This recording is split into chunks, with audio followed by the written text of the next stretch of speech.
नरे परिसरातील नागरिकांच्या सुरक्षेचा दीर्घकाळ प्रलंबित प्रश्न अखेर मार्गी लागलाय।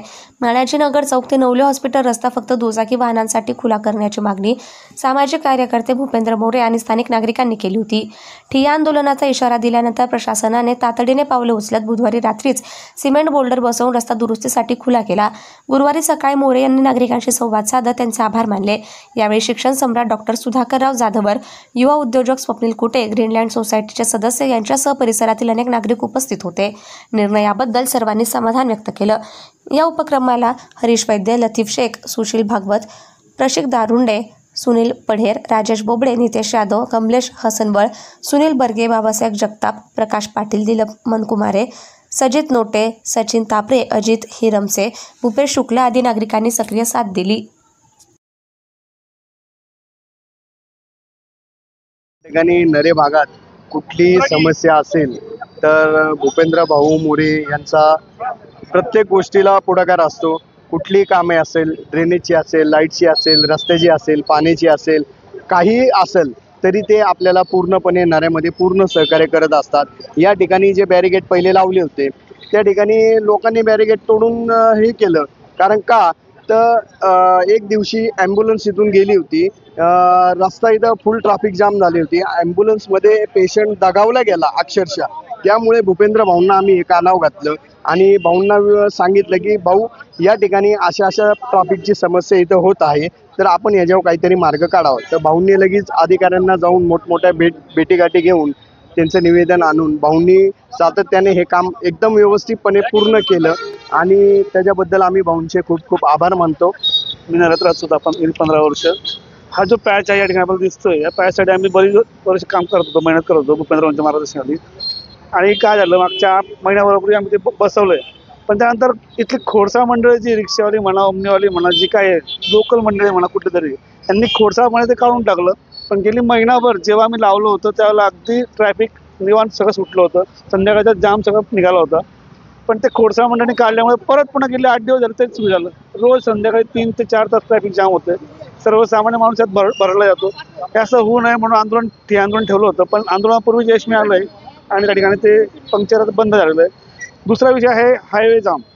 हायवेचा पंक्चर जो आहे तो पंक्चर आपल्याला बंद करायचा आहे, कारण त्या हायवेवरून शनिवार आणि रविवार, दर शनिवार रविवार नरेकरांना जर आत यायचे असेल तर 3 ते 4 तास, नवले पासून गावात येण्यासाठी 2 तास लागतात।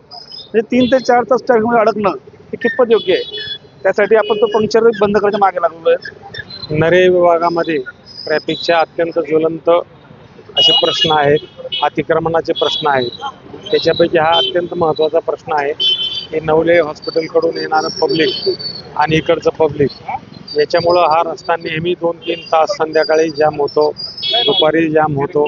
आणि म्हणून हे जे आंदोलन केलेलं आहे आणि त्याच्या आधी त्याला जे यश मिळालेलं आहे त्याला आमच्या जाधवर संकुलातर्फे शुभेच्छा।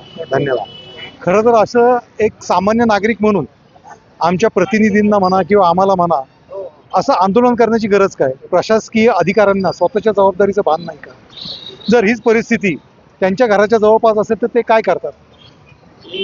ते काहीतरी आक्षेप घेऊन, ॲक्शन घेऊन कार्यवाही करतात।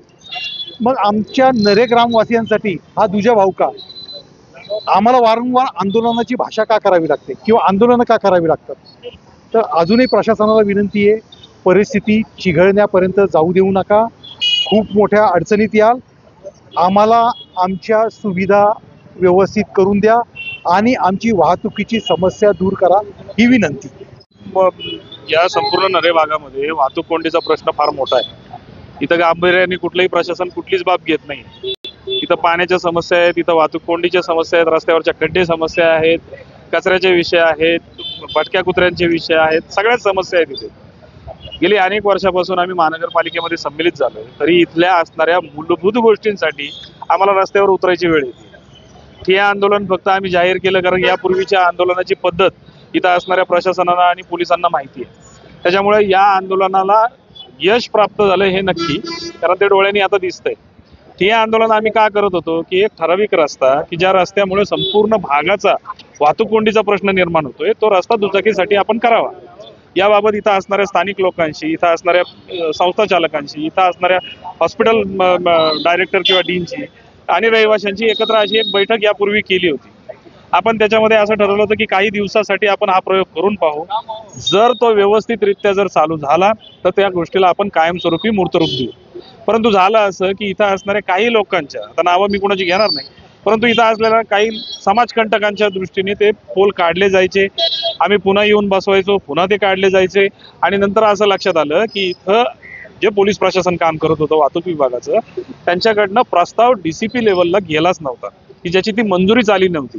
ती मंजुरी आली नसल्याने माहिती अधिकाराखाली ते अर्ज निघाले होते आणि त्या माहिती घेऊन याच्यावरती कारवाई केली जात होती. आपल्या सर्वांच्या माध्यमातून मी आज इथं नरेकरांना पूर्णतः मनापासून आवाहन करतोय की आता हे तुम्ही पाहताय ते बोल्डर बसलेले आहेत. हा रस्ता आता दुचाकीसाठी कायमस्वरूपी झालेला आहे. त्याची रीतसर मंजुरी आलेली आहे.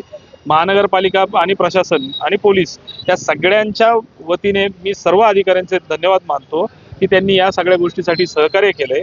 परंतु लोकांना कळकळीचं आवाहन आहे की या गोष्टीसाठी आता कोणीही तोडफोड करायच्या भानगडीत पडू नका.